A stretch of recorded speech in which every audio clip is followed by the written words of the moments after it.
Welcome to the Founders Letter. I reach out to founders and ask them to write a letter to someone who's not as far along in the journey as they are.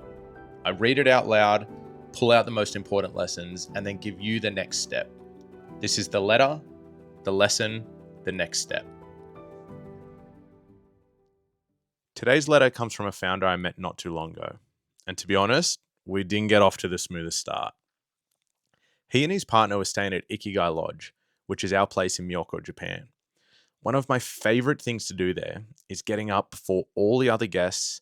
I go downstairs, make a coffee, and just sit in the silence. It's my time.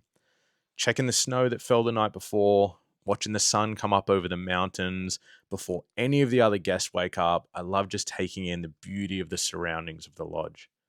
But this time, every single morning, there was someone else already in the common area. Laptop open, just dialed in. At first, I hated it. He was interrupting my time. But I began to notice he wasn't interested in surface level chit chat. He was working. Trainer B before. He was dropping F-bombs left, right, and center. He was screaming, you did it, baby. And in an industry full of charlatans and snake oil salesmen, unqualified life coaches, I remember just thinking to myself, this guy is the real deal. So from then on, when I woke up, went downstairs, I started making 2 coffees. I'd pour both the coffees, hand one to him, let him lock in, get his work done, while I sat on the other side of the communal table and just enjoyed my quiet time. We had some mutual respect.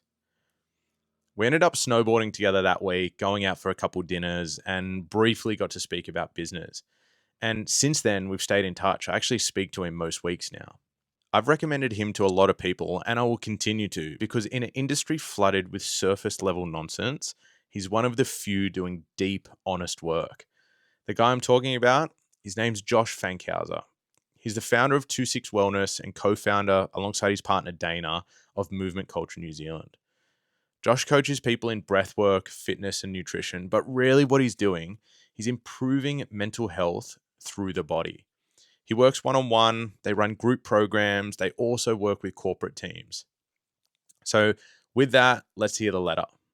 And remember I said he was dropping F-bombs in those check-ins? Well, this letter is no different. The fuck you position. The fuck you position has been a goal of mine since I was living on my ass for several years and trying to take my own life from it. The fuck you position is to have a house, enough money in the bank to pay your bills, and provide for your family so nothing is truly needed from anyone else. Should anyone who feels they hold power over you try and manipulate you, it can easily be met with fuck you, because you are safe and need nothing. The core of it is true safety for myself and the ones I love. Yes, this is also a trauma response. I thought it was the system preventing me from getting there. It was a victim mindset. Reframing is everything. Understanding that everyone on this planet feels exactly like this. Too fearful to take the step on their own, too much anxiety of judgment from their peers. 99% of everyone you know heads to work at 7, gets home at 7, pisses their weekends away with meaninglessness, and watches Netflix outside of that. I did it for years.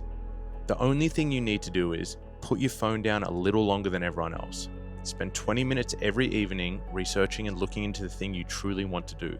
Spend 1 hour on the weekend executing on the thing you've been putting off. Reflect on yourself and your behaviors. Put time into failing faster than everyone else. The faster you fail, the faster you accept rejection, the quicker you get ahead of the pack. In a society distracted by entertainment, all you need is an extra 20 minutes for you each day. You just need to start. It will fall into place. You will get hurt, people will fuck you, but the only way you can fail is if you stay down. There are lessons in all of it. Just keep finding the next single step. You only need one. The rest are too scared to move. Okay, so after reading this letter, I pulled out 3 lessons that I think are important to touch on. The first one being the fuck you position is about boundaries. It wasn't about bravado. At face value, this sounds like a financial goal. House, cash, freedom. But listen closely. this isn't wealth for status. He says, so that nothing is truly needed from anyone else. This is wealth as a boundary, as insulation, as protection from manipulation. Because in the early days of being a founder, your boundaries are often for sale. You take on bad clients, say yes to bad deals, you hire too fast, you let people stay on way too long. And why? It's because you need runway, validation, momentum, approval. And Josh is showing us what it looks like when your business stops being a permission slip and starts being a shield. Founders, build toward needing less from the wrong people so you can give more to the right ones. Lesson 2, rejection isn't the cost, it's the shortcut. Josh writes, the faster you fail, the faster you accept rejection, the quicker you get ahead of the pack. And this faster you fail, this is a strategy. Founders often think success is about making the right call. But Josh is saying no, it's about how quickly you recover when you don't. The top founders that I know personally, they don't avoid rejection. They just recover from it faster than anyone else. Because most founders waste years trying to avoid rejection. They're sugarcoating pricing, delaying launches, pitching the safest thing, avoiding hard conversations with their staff, which I did an entire episode on with Josh Reed Jones. Go check that out. And all of that delay, it compounds. And meanwhile, there's someone else, less polished, less prepared, who is already on to the next rep.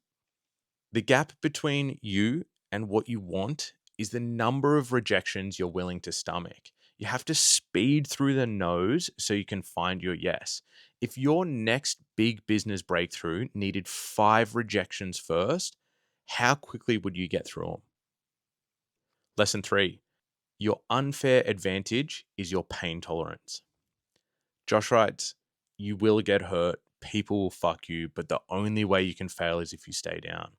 And that isn't just motivational junk, it's diagnostic. He's not glorifying suffering, he's recognizing it is inevitable. In business, you'll be betrayed, copied, rejected, you'll be ghosted after 30 hours of free work. And the people who stay down, they build stories around those moments. Like, that's why I'll never trust clients, and that's why I don't hire people anymore. But the founders who keep showing up, they're not tougher. They just don't confuse pain with a problem. They expect it and they plan for it. And that becomes their edge. It's not talent or timing, but tolerance becomes their edge. Founders who win aren't the ones who dodge all the hard hits. They're the ones who take the hit, they stay on their feet, and they keep building anyway. So, if you're in the middle of it right now, if you're burnt out, stressed, or questioning everything, let this letter be proof that you're not behind. You're just still in the part where most other people quit. Josh isn't special because he had it all figured out. He's special because he didn't stop moving forward. So wherever you are in your journey right now, pick one next step, then take it. Thank you, Josh, for writing this letter. And as always, all the links are in the show notes to go support Josh. Go follow him or any of his businesses and tune in 2 weeks for the next episode.